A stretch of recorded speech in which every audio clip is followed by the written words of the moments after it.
Gen Z is entering the workforce with new perspectives and expectations. In this podcast, we're here to listen to their stories and experiences, their successes and frustrations, and help employers understand the mindset and perspectives of the up-and-coming workforce. Employers can't dictate what their young employees find meaningful.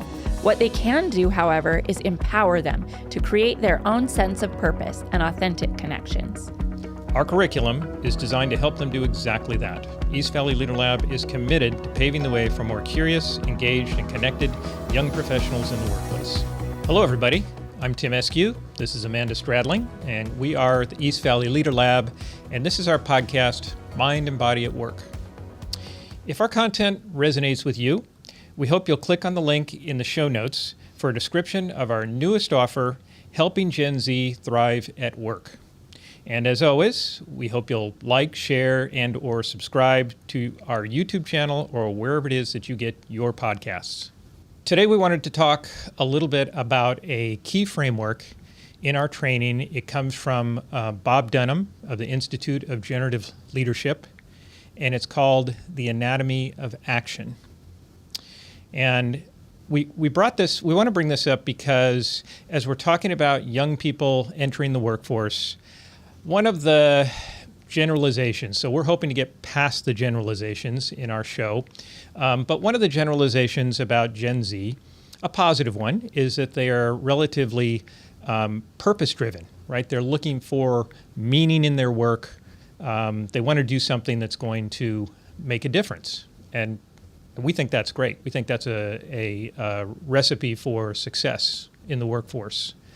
And it also connects to the way we think about how things get done by human beings in the world and in the workplace. And that brings us back to the anatomy of action. So the anatomy of action is a framework about how things get done. And so the outcome of the anatomy of action is the results that we're looking for. And historically, especially in our Western culture, we have said that we can create the future we're looking for based on the actions that we take.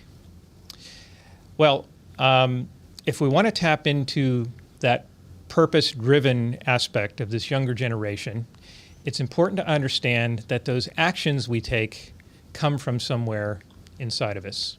And so what Bob Dunham has laid out is our actions always come from our commitments. The things that we have, the promises we've made to ourselves, the promises we've made to our colleagues. But then the real deep level of this model, and what I think makes it different from a lot of models in the workplace out there, is he says commitments come from our deepest cares, right? They come from what's deeply ingrained in us, in our body, based on how we have determined that the world works and our role in the world. And those sit in our body as cares.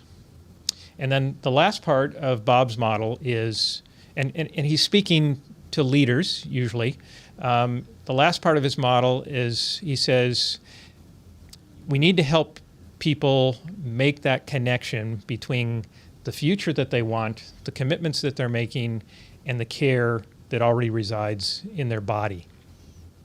And to help make that connection, you have to know how to do certain conversations, because the care isn't going to express itself, right? We can only get at it through language. And so, we spend time in our curriculum familiarizing people with this model, the power of connecting to your own care, and then how it can manifest into your actions and the results and the future you create in the world. Wonderful. Thanks, Timm. So you mentioned how our care resides in our bodies, and I think that's so true. The way our nervous systems and our bodies formed throughout our life does hold our beliefs and our values. And at the Leader Lab, we teach Qigong, which is energy work, Tai Chi, and many other somatic practices to help people learn to listen to their bodies so that they can get a truer sense of what their care and their deep held values and beliefs are. Some tools and techniques that we use for that are breath, centering, finding your intent, and movement. When you kind of link those things together, link your movement with your breath, remaining centered as you move, and moving from a place of clear intent, that's when we really become embodied. And we do all of these things, our breath, our point of balance, we all have an intent, whether we're aware of it or not. We're all moving in ways that we're conscious of or unconscious. But our training helps bring awareness to those areas: breath, center, intent, movement. And as we become more aware, then we can start creating habits through training and through practices. And these habits become a new way of being. In our courses, we're trying to develop this new way of being so we can step into that care and intent that we want the most. And we can start to achieve the results and create the future that we really want. Yep. So what we're doing in these podcasts this season is we're trying to create some dialogue between these new folks that are coming into the workforce and the conditions that the work demands, the culture that they're going to find when they show up, and the people who are hiring them and the people who are managing them. Help them find a common language with the hope and the intent of helping new people entering in the workforce really thrive. That's what we're doing in the podcast. In our classes, we believe that these embodiment skills that Amanda was describing, the anatomy of action, other frameworks and distinctions that we make in the class are going to have direct impact on these young people's ability to make important decisions about their career, make important decisions at work, have those conversations with the people that they work for, with their colleagues, in a very skilled way that allows them to stay connected to that purpose, what's really important to them, create balance in their life, balance in the goals and expectations of their employers, building a healthy work-life balance. There's a whole range of things. It's about helping them thrive. Great. That's so wonderful. And I'm so excited to be offering these courses.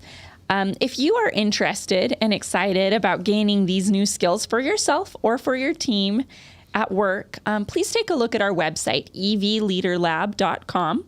There you can contact us to ask more questions, or you can directly sign up there for yourself or your team for one of our upcoming embodied leadership courses.